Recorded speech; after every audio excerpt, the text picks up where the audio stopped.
Olá, meus queridos e queridas, bem-vindos a mais este Conexões Ribeirão, o nosso encontro aqui toda semana, sempre trazendo um assunto muito interessante, sempre trazendo um convidado todo especial. E hoje nós temos aqui a grata satisfação e a honra de estarmos recebendo aqui um jornalista, formado em comunicação social pela Unesp, ele que foi repórter do jornal O Dia de Bauru e do jornal A Cidade aqui de Ribeirão Preto. Gente, nós temos aqui a honra e a alegria de receber no Conexões o nosso querido Cristiano Pavini. Ô, Pavini, bem-vindo, meu querido.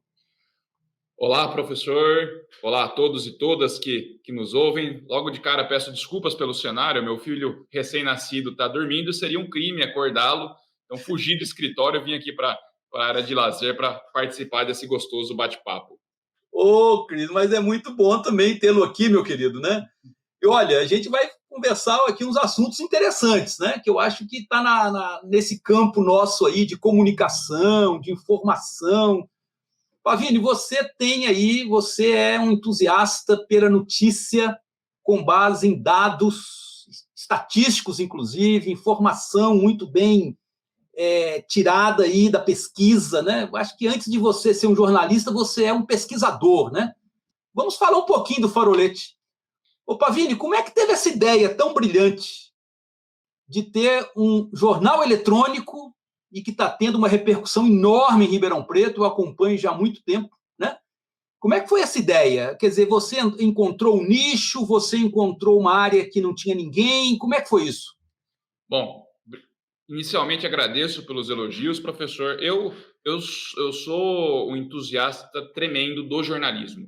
Entendo que o jornalismo ele é essencial para a transformação positiva da sociedade.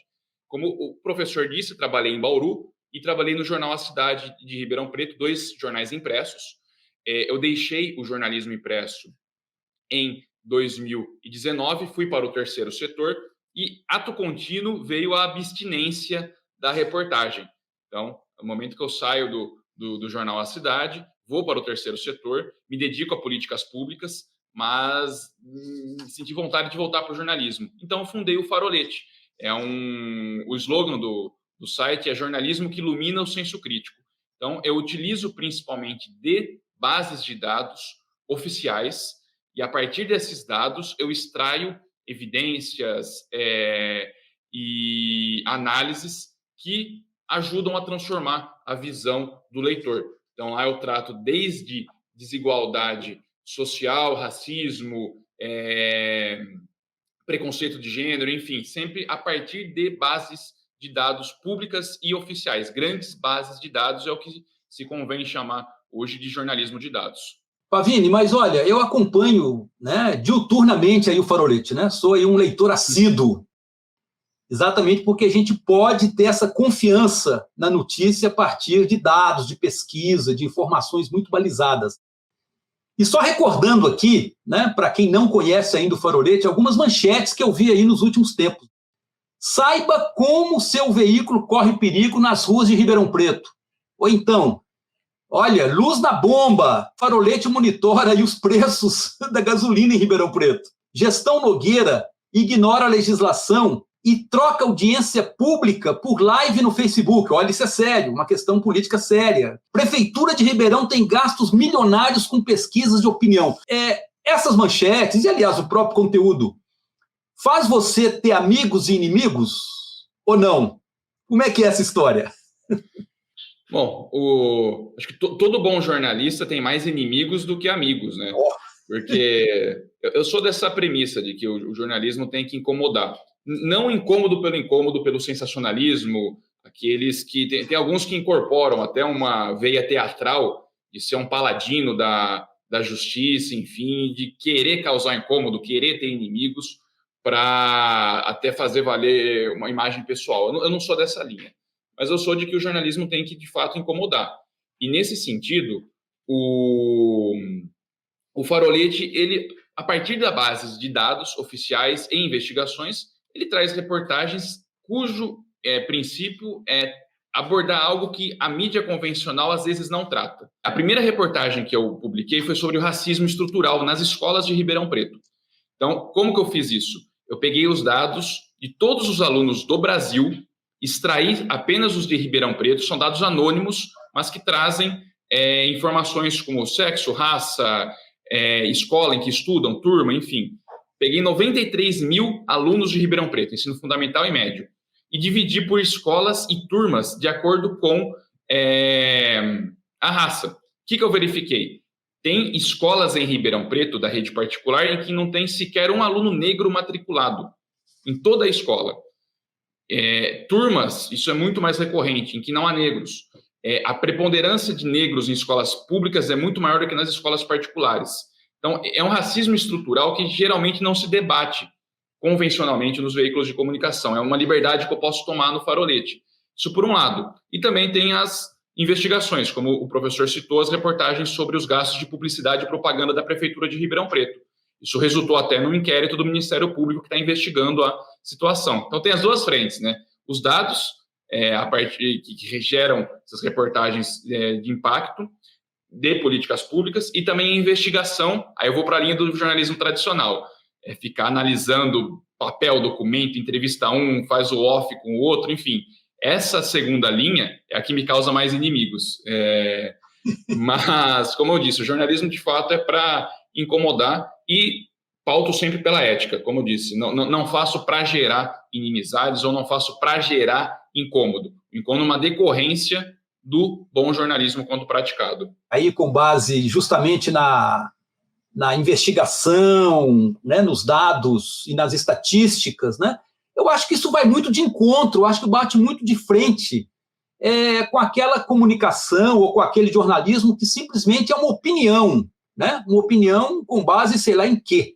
Eu queria agora ver exatamente como é que você vê esse momento que a gente está vivendo, em que as redes sociais, né, que tem aí um pendor tão grande de chegar até as pessoas, de ser uma comunicação massiva, de formar opinião, e muitas vezes uma opinião degenerada, com base no ódio, aquela coisa toda. Como é que você vê esse momento político em que justamente esse tipo de jornalismo de que você gosta tanto e de que você faz está praticamente meio deixado de lado, vamos dizer assim, né? Quase que a gente pode dizer que você é um arauto, você quase que é um Dom Quixote nesse meio aí de fake news, essa coisa toda. Como é que você vê esse momento, meu querido? Eu vejo um cenário de muita desinformação, e não é aquela desinformação ao acaso. Há toda uma máquina que gera desinformação, tanto na sua produção quanto na sua disseminação. E por isso que a imprensa se faz cada vez mais necessária em todas as suas vertentes. O jornalismo tradicional nunca foi tão necessário, e o jornalismo alternativo também nunca foi tão essencial como vivenciamos hoje, porque toda fonte que seja uma referência para o público de boa informação, ou de informação com mínimo de veracidade, ela deve ser valorizada e exaltada. Porque, de fato, hoje todos os que nos veem aqui já recebem diariamente no WhatsApp desinformação. Ou a fake news, que é quando ela simula uma notícia, né? Ou a desinformação por si só. Então, dados enviesados, dados falsos, informação incorreta, enfim. Isso gera toda uma corrente de ódio e de preconceitos, no sentido de preconceito e de preconceitos também, é muito ruim, né? E todos nós já temos também algumas tendências, né? Nós temos a tendência de querer validar as nossas opiniões preconcebidas.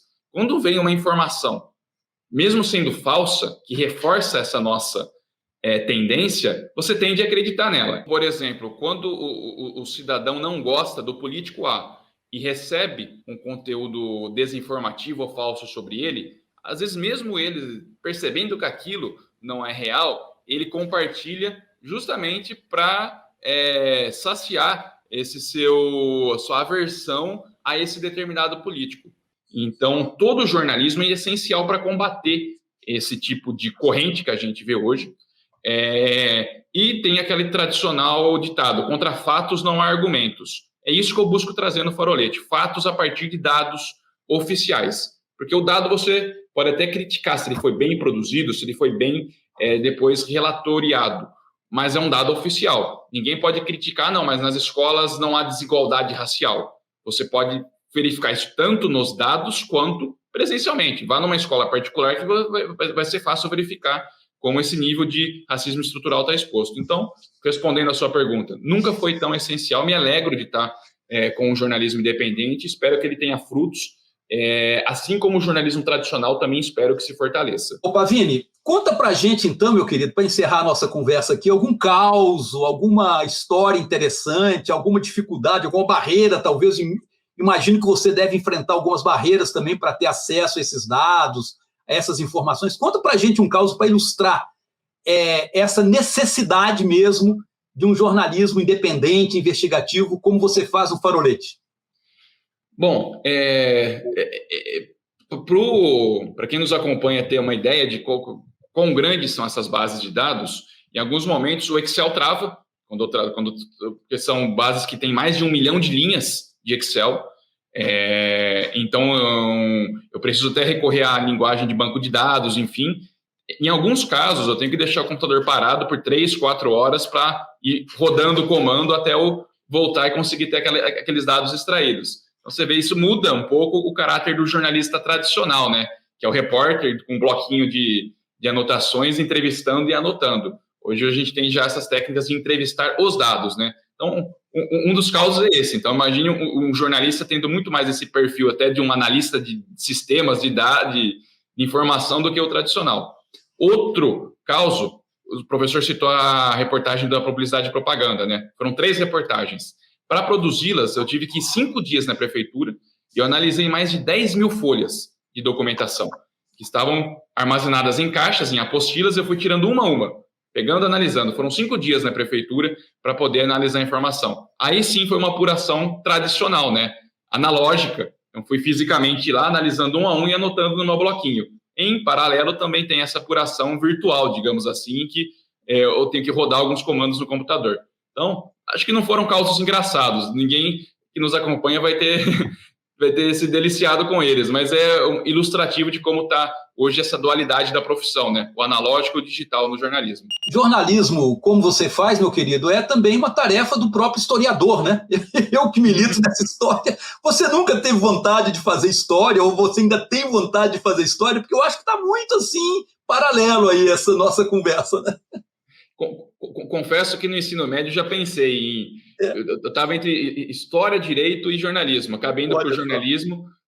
Me arrependo financeiramente, mas em termos de satisfação pessoal é muito grato. Poderia ser uma profissão melhor valorizada financeiramente, mas traz muitos retornos positivos, principalmente quando gera impacto. Pavini, foi ótima a nossa conversa, meu querido. Só tenho que agradecer muito, né? Realmente, esse seu trabalho, né, de fôlego tem uma repercussão já muito positiva em Ribeirão Preto, na região, né? E aqui a gente está também com essa missão, né, de dar vazão e de multiplicar, de compartilhar aquilo que é feito de legal aqui em Ribeirão Preto, né? E você tem feito isso muito bem. Muito obrigado por ter vindo, muito obrigado aí pela presença no Conexões. Muito me honra esse convite, agradeço a todos os que tiveram paciência de me escutar e peço que entrem no Farolete, é www.farolete.info.